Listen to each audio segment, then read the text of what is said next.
Welcome to the Gruber Morning Show, our special Tesla Roadster version of our podcasts. I'm Pete Gruber. I'm Mark Schaffner. Good morning. Welcome, everybody.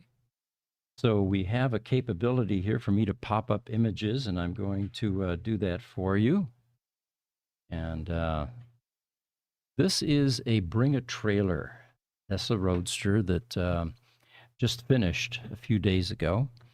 And what we're finding is there are a lot of comments on these auctions and a lot of questions. So we've taken more time to actually answer some of these, including how do you get calculated amp hour capacity? Everybody asks, everybody wants it because that's how they can tell the health of the battery. And then oftentimes there are technical questions, comments, and anyway, one of the ones that I wanted to run by everybody here was some comments regarding the don't wait, fix it when it breaks Yes. type philosophy. The car, by the way, did not meet reserve. It got to $61,000. This was a Roadster that has an R80 pack, one of the original 2016, 2017 versions. And they seem to be going lower and lower on Bring a Trailer. But the comment here was from one of the viewers on Bring a Trailer was, thanks for being an OG Tesla Roadster owner. I love seeing that you've enjoyed it for 16 years. She was an original owner, the family was. Like the Vet, the 911 or Benz, this exterior interior trim is as classic as it gets. And then he goes on and he says, gents, I also love supporting my indie auto shops. But there's a lot of EV independent is what he means, shops that have spread a lot of fear, uncertainty, and doubts, FUD, into keeping these OG Tesla Roadsters running. My motto is, don't fix it unless it's broken. And when it's broken, Tesla is still supporting this OG Roadster. A new remanufactured PEM with 24-month warranty is available at your local Tesla service center for about $3,500. $2,500 for the part and $1,000 for labor. Well, my first comment here is, please let us know where these PEMs are available because we will buy some. Yes, absolutely. That is one heck of a price. And everything that we're hearing from customers and Tesla is, these are $8,500 to $10,000 PEMs, and they're in short supply these days. So that would be quite a deal. He also adds, this will also save you about $4,000 to $8,000 in shipping your car. Well, he didn't realize that that particular Roadster is at our service center. It's at EV Preserve. It's already here. So let's go back, though, to the philosophy of don't fix it unless it's broken. And how does that relate to a Tesla Roadster? Well, you can wait until your toaster, your microwave, or your fridge, or your hot water heater breaks, and then replace it. There's compelling reasons to replace these products because they seem to last forever, first of all. I think our fridge is going on 25 years now, And when it fails, there's so much more new technology available, and they're plentiful. We just simply swap them. Right. There are no more appliance repair shops in existence. That was my first job in high school, by the way, an appliance repair shop and radio shop. So it's a throwaway item these days, and there are certain types of products that you can follow that philosophy with. Now, your ICE car, do you want to wait until your engine seizes before you do an oil change? Maybe not. Roadsters are even more interesting. Roadsters are prototypes. They are full of engineering problems that manifest as they age. If contactors fail in a PEM, well, you lose some functionality and it throws errors. But if you don't replace your electrolytic caps that are aged beyond their 8-year lifespan, which filters high voltage and high current, by the way, in the powertrain, and they make the inverter work harder once they become resistive, which can then result in an overloaded power switching transistor bank, or banks, there are 3 phases. And when they short, they blow up, often destroying power boards and, worse yet, sending harmful voltages into logic boards. So let me show you what that looks like. This is an actual customer's car that had a PEM blow up, and this is what the logic board, or actually the DMC board, that's what it looked like after the PEM board or the power board blew up. So we need to move that DMC board to your other monitor. Okay. Let's see here. Yeah, there it is. All right. And then you can maximize that. Yeah, there we go. Okay. So you can see those chips there that are toasty, charred, and burnt. The one by Mark is a PIC processor. That's one you don't want to mess with either. So what happens is when you wait until a failure occurs, you end up damaging parts, boards, printed circuit boards that are no longer in production. None of these boards can be purchased. You can't get them from Tesla. You can't get them from, aftermarket. They're just not being made anymore because there aren't enough owners to justify independents like us to go out and have new batches made. Right. You can't order just one board from a board manufacturer. Pre-charge resistors is another good example. I'll show you that one. Let's see here. A pre-charge resistor, there are a series of them on the CIC board. And what those do is, there we go. All right, we're going to move that over to here. There are 4 of them. This one got so hot that it actually fell off the board. The solder melted, in other words. Again, we're getting back to the notion that the Tesla Roadster is a prototype. Not all the engineering problems were resolved. To the left there, I don't know if you can see that clearly enough, but there's discoloration there. That's the other side of the circuit board, which is scorched because those resistors get very hot and they begin to burn as they age. Then there's the fan Molex connector. Let's take a look at that one and see what that looks like. All right, bear with me here. No, that's not it either. All right, well, trust me on this one. This is the this is the PEM fan connector that's on the CIC board. And as a Tesla Roadster goes through its yearly annuals, they plug and unplug the connectors down below. There are 5 of them. And that particular 90-degree connector has what's called pin regression. And every time they push the connector back up in there, it then pushes the 90-degree portion on the CIC board back further and further, where eventually, instead of having good metal-to-metal contact, this is the portion, the socket portion, it begins to recede, and you get very little contact after a while on a connector that's already undersized. And that's why these PEM fan connectors burn up, by the way. So that's another item that is addressed during a PEM overhaul and a PEM upgrade. Not to mention all the other components that are aging and, beginning to get ready to fail. So it sounds like the idea is not just run it till it breaks, but you have to consider what happens if it breaks. Well, exactly, yes. And this is a case where if a PEM breaks, I've seen the results of a catalytic converter, that piece exploding. Are you talking about the boards, the power boards? Well, yeah, whether one of the IGBTs explodes or one of the capacitors explodes, and I mean it can take out the entire PEM. Yeah. So you have the potential for catastrophically bad occurrences results. Yes. as a result of not doing the maintenance.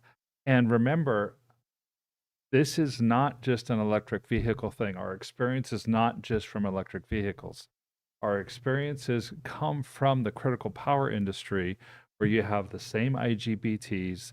A PEM, a power electronics module in a car, is just simply called a power module in a UPS. Sure. And the same type of thing happens. A power module fails, and it becomes dramatically, it's a spectacular and dramatic explosion, and it takes out the whole thing. Right. There's actually the image is there now, Jesse, if we can pop that up. Here's the inside of a power electronics module, which normally is almost sterile clean because it's close to hermetically sealed. This is the result of a electrolytic capacitor failure and all the debris that was then that traveled throughout this power electronics module. And here's another view of that. You can see how much deposited inside that PEM. And again, all the parts you're seeing here, except for that little fan on the left-hand side there, is out of production and will be, most likely for the life of the Roadster. So here's my answer on Bring a Trailer. The Roadster is currently stored at our EV Preserve exotic car storage facility, putting the notion that you have to spend $4,000 to $8,000 to get it shipped somewhere to bed. And it's available for viewing or for test drives, which is another advantage that people have if they have their cars here. And we put them on the Roadster matchmaking site. And we advertise and promote them, and people want to see the car. That happens about once a week these days. I then say the PEM is working fine. It has not yet been rebuilt, but this major electronic assembly is 16 years old and has aged electrolytic caps, decaying transistor insulating material, all waiting to fail. Tesla does not replace caps or this and other components like the 50 or so aged parts that we replace. So even if you get a power electronics module, a PEM from Tesla, it does not mean it's brand new. Even if it was, and for a while they had brand new ones that were on the shelf, by the way, the components have aged inside. The electrolytic caps are still 16 years old or whatever, Right. even though it's a brand new PEM, never been installed, right? Tesla does not replace caps. They do not replace the insulating material and other wear components. Their PEM program is used PC board swapping to get it working. We see many of these coming through our service center. And again, the notion of waiting for failure with an assembly full of boards, none of which are any longer in production, with high amperage switching at 400 volts, sometimes creates unrepairable boards. And I'll show you another picture of that. And this happens to be VIN 209, which has in the DMC board, let's see, there we go. Put the wrong one over. There we go. This is a multi-layer board. And if you can picture this, on a normal circuit board, on a simple circuit board, you have etches. You have etches on the top and the bottom, and they're clearly visible. You can see what's going on the board. In a multi-layer board, you have real estate that's covered up, that's in the sandwich, that's hidden. So what made this particular repair so difficult on VIN 209 was the fact that there was damage into the multi-layers of the board, and it eventually was deemed unrepairable. And so that's the reason that proactive maintenance is so important with a Tesla Roadster, especially the electronics or the power electronics module. Looks like we've got some comments here. Yes, on YouTube, Thomas Curtis is back. Kia Ora from Aotearoa, Sexy Cars Rock, he says. And then on YouTube as well, Herbert Buter is back. Welcome, Herbert. Glad to have you here. Good morning, he says. Herbert from Dusseldorf here today. Look forward to an interesting hour. Thanks for joining us, Herbert. TikTok. Look Goodman is, or Lloyd Goodman. Okay, there we go. What is the value of a Tesla Roadster? Well, we're going to get into that later on in the podcast Yes, here, we are. but they're going down right now. There's a glut, there's an oversupply, and there's some reasons for that, which we'll get into, so hang in there with us. Guitar with James says from YouTube, how do we get you guys to do more in-depth engineering stuff? It's on our YouTube channel. Go to Gruber Motors. And a lot of the shorts. Aaron, how would somebody tune into our shorts? Well, they can go to our YouTube channel, like you said, the Gruber Motor Company. They can also go to Instagram, which is Gruber Motor Company as well, TikTok, and we also have Twitter or X too. Okay, thank you, Aaron. All right. So, getting into the continuing with the bring a trailer comments. Here's another one, and I feel compelled to correct this one. There was some discussion about why this Roadster sold for $61,000. By the way, it did not meet reserve. We'll talk about that too, what their reserve, upper reserve level is, which makes it kind of dangerous to sell on Bring a Trailer. This comment was, more and more Roadsters are testing new lows, and a 3.0 no less, the replacement battery pack version. Absolutely correct, absolutely true. Then there's an opinion. Expect more of the same as the market sorts out how to price in the cost of pack replacements given the diminishing inventory of replacement sheets. Well, first of all, there never were replacement sheets for the Roadster available from Tesla. Correct. They never ever sold those. The only people that were able to accumulate some sheets were people in the independent space like us. And the typical scenario is a Roadster comes to us bricked. We then do life support. We take a look at all of the sheets, and it turns out that the service plug was left plugged in. The sheets and bricks had degraded to a point where some of them are no longer recoverable. But there are, out of 11 sheets, oftentimes good ones, many good ones in that pack. Mm-hmm. But it's not cost effective to replace all of the sheets that are defective. So what we end up doing with customers is if they're in that position, we recommend a replacement from Tesla. And we work very closely with a Tempe service center. There are at least one or two cars there any given point in time that are getting a pack replaced. We then tell the customer Tesla doesn't care the quality of the sheets or whether they're functional or not when we send them these packs. So That's if right. you like, we will remove your good sheets, put them in our battery bunker on life support, and keep them for donor sheets for customers that need maybe only one or two, which is still cost effective. And we have a large supply of those sheets on life support currently. We had one customer that we paid $2,400 per sheet, by the way, that ended up selling 10 sheets out of his pack. He ended up with $24,000 to defray the cost of his $40,000 pack replacement. So the notion that sheets are in short supply with us is not true. We have plenty. And then the final comment was, and an uncertain supply of new ones. Now, if this is referencing new ESS packs from Tesla, this is also not correct. We're finding that our queue system, and remember, we're the folks that years ago allowed people to put their Tesla Roadster, brick Roadster, into queue and fed that information to Tesla regularly. And it would take 6 months to a year to finally get their turn. These days, Tesla is right on top of it. In fact, we're scrambling to get the cars to Tesla quickly enough these days. So their ESS pack production capacity seems to have improved. So anyway, just to dispel some of these opinions,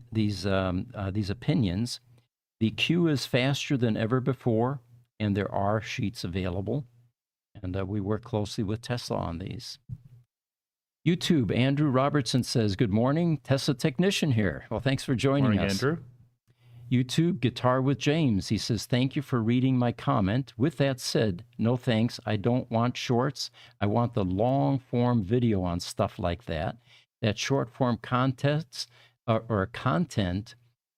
roots brains. Okay. That's a good point. Now, some of the YouTube videos that we have on our YouTube channel are long form videos. So we don't have just the short form stuff up there. Correct. Yes. All right. So we've got another image to pop up here. And this one was first made available last podcast. And this is regarding a Tesla Roadster with some really cool paint treatment there. If you notice, the side view mirrors are different color. There's some pinstriping going on there, a two-tone type. But the angel eye lights were probably the most exciting thing about this. And questions arose, who makes these angel eyes? Well, it turns out that they were done by a custom lighting shop in San Jose. The customer gave us some information. We looked them up.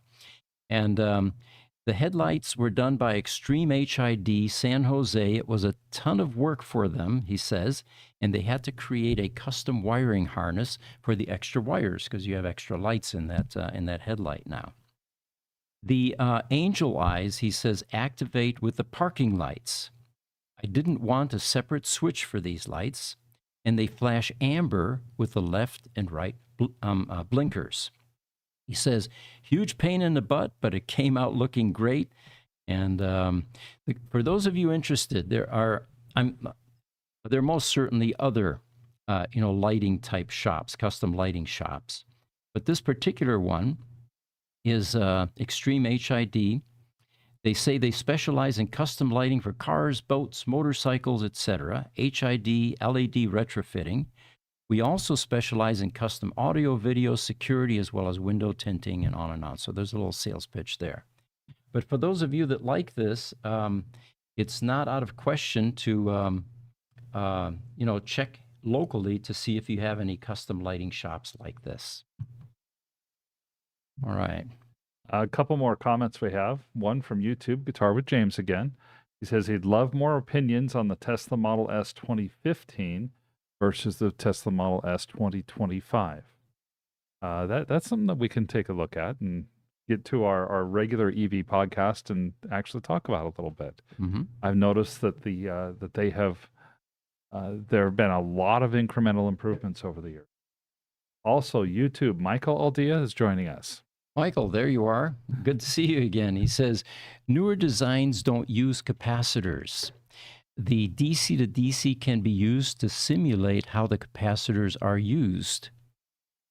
Fascinating. Well, that's definitely a benefit because electrolytic capacitors have they have an age, they have a shelf life. There's an expiration date to that. In the Tesla Model S inverter, the round, three-phase inverter, they still use capacitor banks in that, but it's one solid assembly. And we've been looking into how we're going to treat those aging because 2012 was 12 years ago. Yeah. So those are also due for replacement. Now we have another image here. This is the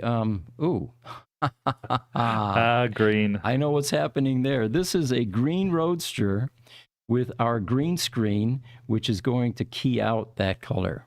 So we're not going to be able to see this green Roadster, but I can tell you about it. All right, so if you remember, we talked last Roadster podcast about VIN 99, signature Roadster VIN 99. How'd you do that, Jesse?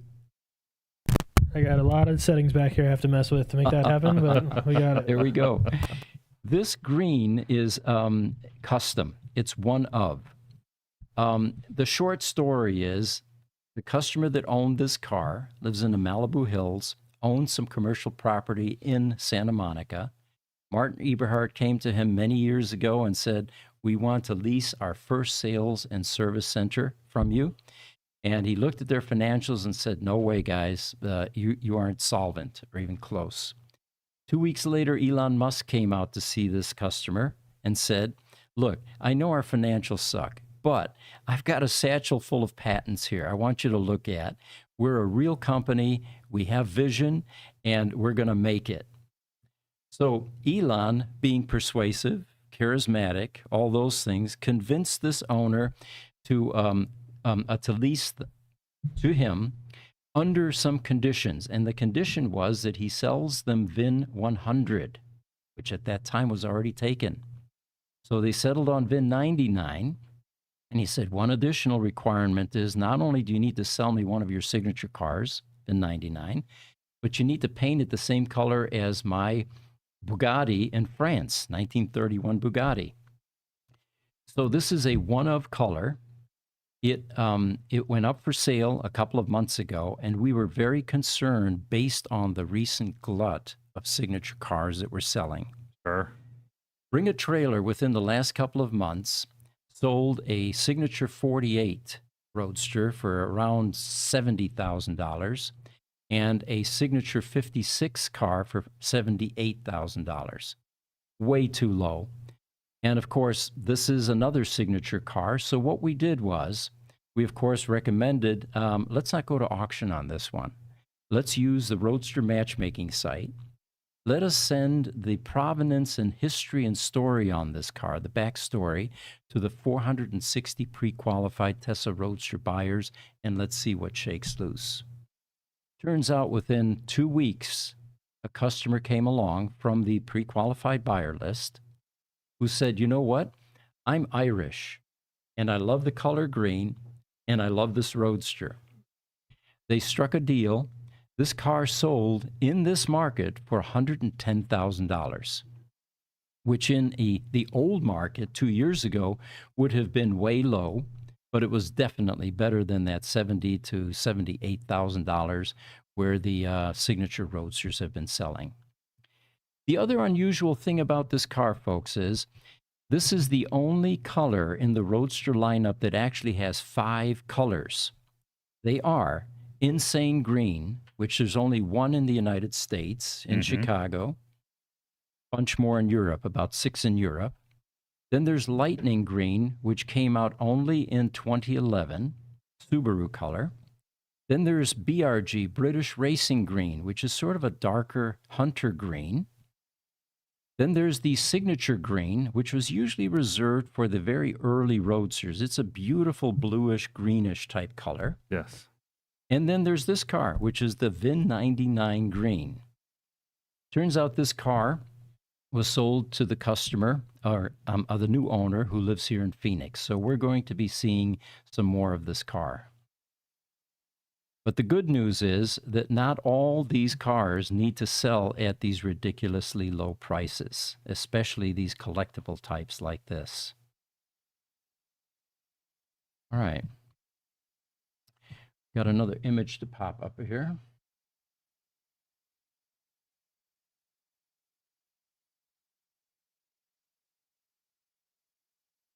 Okay. It is the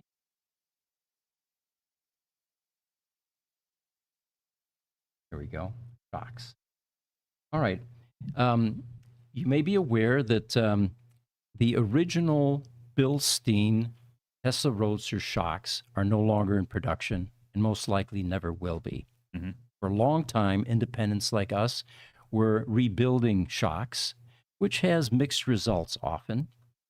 And we finally found a vendor that makes custom shocks for the last 50 years, actually, in the Netherlands, Intrax, who is making the performance version of the Tesla Roadster shock. It's the one with the little gas canister that was put into the sports Roadsters. And with the help of a German service organization, Conrad Buck, Mars Orbiter, they dialed in the correct specification, the correct damping, all of the things that go with the shocks to make the Tesla Roadster ride smooth again. Well, this is part of our inventory of the Intrax shocks. We go through a lot of these, and Intrax is actually improving this shock even further. Really? And they asked for our inputs, and we have some ideas how we can make the installation portion of these shocks even better. So look for an improved version here before too long. And in the meantime, I'll get some more pictures if you want to handle the Absolutely. comments. We've got a few comments coming in.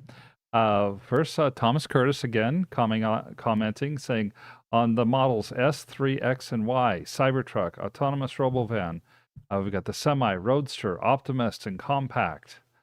Yeah, there's finally getting to be quite a few models out there in Model S. Guitar with James on YouTube says, have you made an all-wheel drive Roadster? He says, also, I'm a fan. I think you guys could have success in talking about what young men should know about engineering, whether it's housing, plumbing, backup power, etc. It's for the guys for engineering. Electronics engineering is really the way to go for any EVs, because these cars, they're not just we've heard cars called computers on wheels. I would rather say that these nowadays these cars are computers with wheels. With wheels, okay.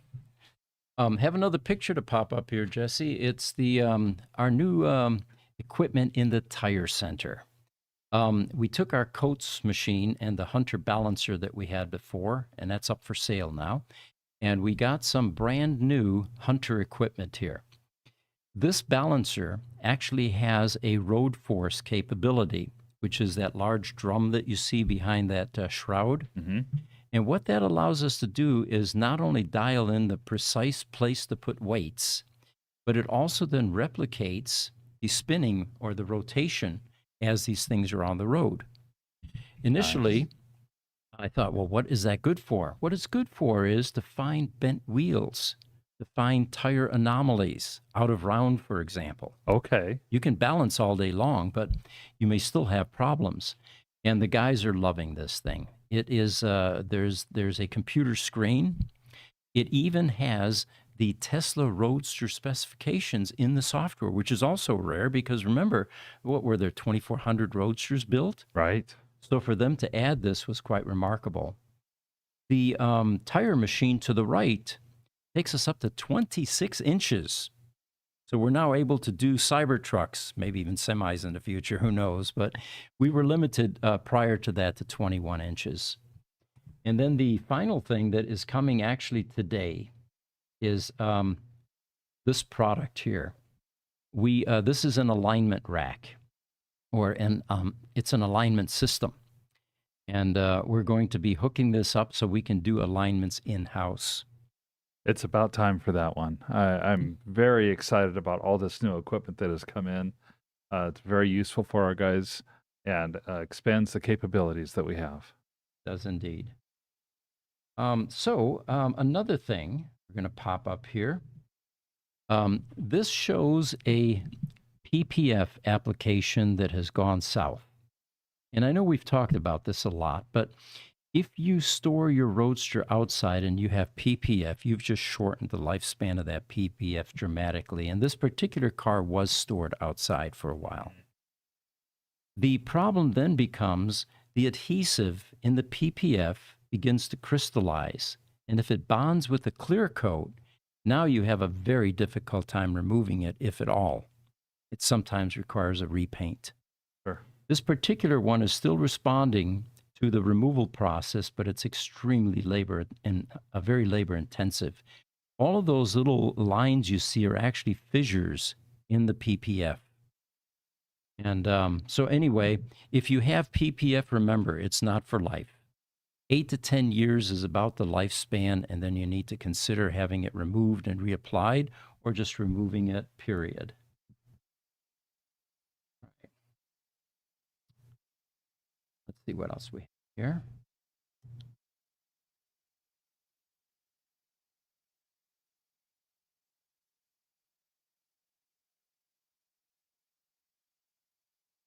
Yeah. All right, there we go. Trunk light. Many, many years ago, one of the Roadster pioneers, Tom Saxton, worked on a Roadster trunk light, which at that time in 2008 was an LED strip, which are still available but have improved tremendously. Mm-hmm. The way that he puts it, he says, I think the Roadster's trunk light is extremely ineffective. It's a tiny, dim, incandescent bulb that puts out very little light. And the other thing it does is, since it's incandescent, it will actually eventually melt your lens in the trunk. And if you have groceries back there, it's most likely covered up and it's not bright enough to do any decent illumination. They say that if the trunk is full, you're not going to see a thing. Everything will be hidden. Well, what he did was he found a way to put an LED strip on the trunk lid. And he said, after doing that, our trunk lights up like a tanning bed. You could sit in the trunk and read a book while wearing sunglasses. Any of you interested in Tom Saxton's adventures with this, by the way, he's on TMC. And if you look up trunk light strip, you'll get a whole bunch of information about that. But in the meantime, we're always looking for ways to improve our Tesla Roadster offering. Mm-hmm. The closest we came to actually doing something like this was when Raphael de Mestre's World Traveling Roadster was here, recognizing that, he needed a lot more light because he was always out and not typically in well-lit areas. Sure. So we ended up buying for him a trunk LED light. It was about this long that has actual magnetic tabs on it. So you can remove it if you want to take the light with you and shine it somewhere. And it just illuminated that trunk perfectly. What we're going to be doing now is we have about a half a dozen or so of these LED strips. We're going to find the most efficient way to hook that to that little LED in the trunk and then make that one of our Roadster offerings that's available. It won't be that expensive because there's not much material there, and the labor should not be that extensive. So look for that coming up in our next e-store offerings and the services I'm offerings. sure there will be people who want that. Well, we've hit our half-hour mark. Again, we appreciate you joining us. If you have any additional questions, feel free to email those to ev@gruber.com. I'm Pete Gruber. I'm Mark Schaffner. Thank you for joining us today.